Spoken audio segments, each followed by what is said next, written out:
श्री कृष्ण गोविंद हरे मुरारे, हे नाथ नारायण वासुदेवाय। राधे राधे दोस्तों, आप सभी का श्रद्धा ब्लॉग में बहुत बहुत स्वागत है। आज हम आपके लिए अथ सोमवार व्रत कथा लेकर आए हैं, तो कथा पूरी सुनिएगा और अच्छी लगे तो प्लीज लाइक, चैनल को सब्सक्राइब जरूर कीजिएगा। सेठ को संतान नहीं होने का था और पुत्र प्राप्ति की चिंता में वह हर समय बेचैन रहता था। वह पुत्र प्राप्ति की कामना से प्रति सोमवार को भगवान शंकर का व्रत और पूजा नियमानुसार करता था और सायंकाल को शिव जी के मंदिर में धूप दीप जलाया करता था। उसकी सच्ची श्रद्धा भक्ति देखकर एक समय श्री जगन्नाथ माता पार्वती ने श्री भगवान भोले भंडारी से अनन्य विनती के साथ हाथ जोड़कर कहा कि हे त्रिलोकीनाथ, यह सेठ आपका भक्त है, इसलिए आप इस पर कृपा कीजिए और इसकी मनोकामना पूर्ण कर दीजिए। श्री पार्वती जी की बात सुनकर देवों को देव श्री महादेव जी बोले कि हे गिरजा, यह संसार एक कर्म क्षेत्र है। यहाँ प्राणी कर्म करने को ही शरीर धारण करता है। जैसे किसान खेत में जैसा बीज बोता है वैसा ही फल प्राप्त होता है, ठीक इसी प्रकार संसार में जो जैसा कर्म करता है वो ऐसा ही फल पाता है। अपनी अपनी करनी का ही सब प्राणी फल भोगते हैं। यह बात सुनकर दयामती श्री पार्वती जी ने फिर अनन्य विनय कर कहा कि हे प्राणनाथ, यह बेचारा रात दिन दृढ़ विश्वास के साथ आपकी भक्ति करता है, तब आप कृपा करके इसके दुख का निवारण कीजिए। आप तो दया के धाम हैं, अतएव इस पर दया अवश्य करनी चाहिए। श्री गिरजा भवानी के इस प्रकार आग्रह करने पर श्री शिव जी महाराज बोले कि हे पार्वती, वैसे तो इसके किसी प्रकार की कोई कमी नहीं है, केवल एक पुत्र का अभाव है। सो है पुत्र प्राप्त की चिंता में ही रात दिन दुखी रहता है। इसके भाग में कोई पुत्र नहीं है, फिर भी मैं इसकी श्रद्धा देखकर और तुम्हारे आग्रह से इसको पुत्र प्राप्ति का वरदान देता हूँ, परंतु वह पुत्र केवल 12 वर्ष ही जीवित रहेगा। इसके पश्चात वह मृत्यु को प्राप्त हो जाएगा। हे पार्वती जी, इससे अधिक मैं इसके लिए और कुछ नहीं कर सकता। शिव जी महाराज और पार्वती जी की ये बातें वो सेठ भी पूजा करते हुए सुन रहा था। इस बात से उसे न तो कुछ प्रसन्नता हुई और न ही दुख प्राप्त हुआ। वह उसी प्रकार प्रत्येक सोमवार को श्री शिव जी महाराज का व्रत व पूजन करता रहा। इस प्रकार करते करते बहुत दिन व्यतीत हो गए। तब शिव जी कृपा से उस सेठ की स्त्री गर्भवती हुई और 10वें महीने में उसने अत्यंत सुंदर बालक को जन्म दिया। सेठ के घर में बहुत खुशी मनाई गई, परंतु सेठ को उसकी केवल 12 वर्ष की आयु जानकर कोई प्रसन्नता नहीं हुई और न ही उसने यह भेद किसी को प्रकट किया। इस प्रकार प्यार दुलार में वह बालक 11 वर्ष का हो गया। तब उस बालक की माता ने अपने पतिदेव से कहा कि हे प्राणनाथ, अब मेरा लाल सयाना हो गया है, अतः किसी सुंदर गुणयुक्त कन्या से इसका विवाह रचा दीजिए। इस पर सेठ ने कहा कि अभी इसका विवाह नहीं करूंगा, क्योंकि मैं इसे काशी जी पढ़ने को भेजना चाहता हूँ।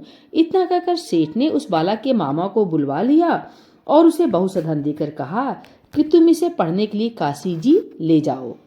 मार्ग में जहाँ भी ठहरो वहाँ यज्ञ व दान दिल खोलकर करते जाना तथा भूखों को भोजन वस्त्र देते हुए चले जाना। इस प्रकार समझा बुझाकर सेठ ने दोनों को भेज दिया।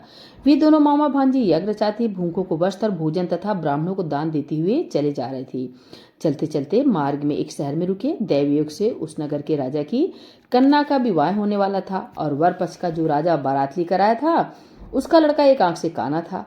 राजा को इस बात की बड़ी चिंता थी कि काने वर को देखकर कन्या के माता पिता विवाह से इनकार न कर दे। इस कारण जब उसने अति सुंदर सेठ के लड़के को देखा तो मन में विचार किया कि क्यों न इस लड़के को दूल्हा बनाकर बारात का ढुकाव करा लिया जाए, जिससे किसी प्रकार की बाधा नहीं पड़े। ऐसा विचार करके राजा ने उस लड़के के मामा से प्रार्थना की तो वे दोनों सहमत हो गए। तुरंत उस सेठ के पुत्र को स्नान आदि करा कर तेल फुलेल मलकर उसे वर के वस्त्राभूषण पहना दिए। इस प्रकार उसका सौंदर्य और अधिक बढ़ गया और उसे घोड़ी पर चढ़ाकर बड़ी धूमधाम से बारात का ढुकाव कराया। उस सुंदर वर को देखकर स्त्रियां बहुत प्रसन्न हुई और बड़ी सुंदरता से सब काम हो गया। वर के पिता ने सोचा कि इस समय का काम तो संपन्न हो गया, परंतु आगे फेरों के वक्त कहीं कोई बाधा न पड़ जाए, इसलिए विवाह कार्य भी इसी लड़के से करा लिया जाए तो अच्छा है। ऐसा विचार कर वर के पिता ने उस लड़के के मामा से विनयपूर्वक अनुकूल वचन कहे कि आप कृपा करके फेरों और कन्यादान का काम भी करा दे तो आपकी बड़ी कृपा होगी। हम इसके बदले में जितना भी कहोगे धन दे देंगे। उन दोनों मामा भांजे ने वर के पिता की यह बात भी स्वीकार कर ली और विवाह का कार्य समस्त कार्य बड़ी अच्छी तरह से संपन्न हो गया। परंतु जब लड़का महल में गया और प्रेमालाप करने के बाद राजकुमारी सो गई तो उसने राजकुमारी की चुंदड़ी के पल्ले पर लिख दिया कि तेरा विवाह मेरे साथ हुआ है, परंतु जो राजकुमार तुझे ब्याहने आया है वह एक आंख से काना है, इसलिए उसके बदले मुझे दूल्हा बनाकर सत्कार कराया गया। अब तुझे उसी के साथ भेजा जाएगा और मैं काशी जी पढ़ने जा रहा हूँ।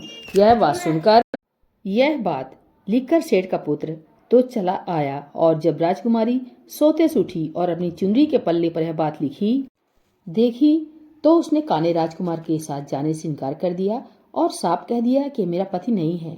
मेरा विवाह जिसके साथ हुआ है वह तो काशी जी पढ़ने गया है। यह रहस्य जानकर राजकुमारी के माता पिता ने राजकुमारी को विदा नहीं किया और बारात को खाली ही लौटना पड़ा। बारात के लौट जाने के पश्चात राजकुमारी ने ब्रह्मचर्य व्रत के साथ साथ सोमवार का व्रत करना शुरू कर दिया। उधर उस सेठ का लड़का अपने मामा के साथ काशी में पहुंचकर विद्याधन के साथ नित्यप्रति यज्ञ करता और याचकों तथा ब्राह्मणों को दान देता। इस प्रकार लड़के की आयु 12 वर्ष की हो गई। तब एक दिन उन्होंने यज्ञ रच रखा था कि उस लड़के ने अपने मामा से कहा, आज मेरी तबीयत ठीक नहीं है। यह सुनकर उसके मामा ने भीतर लेटकर आराम करने को कहा। मामा की आज्ञा पाकर सेठ का लड़का अंदर जाकर सो गया और सोते ही सोते उसके प्राण निकल गए। थोड़ी देर बाद जब उसके मामा ने देखा तो उसे मरा हुआ पाया। यह देखकर उसे बहुत दुख हुआ।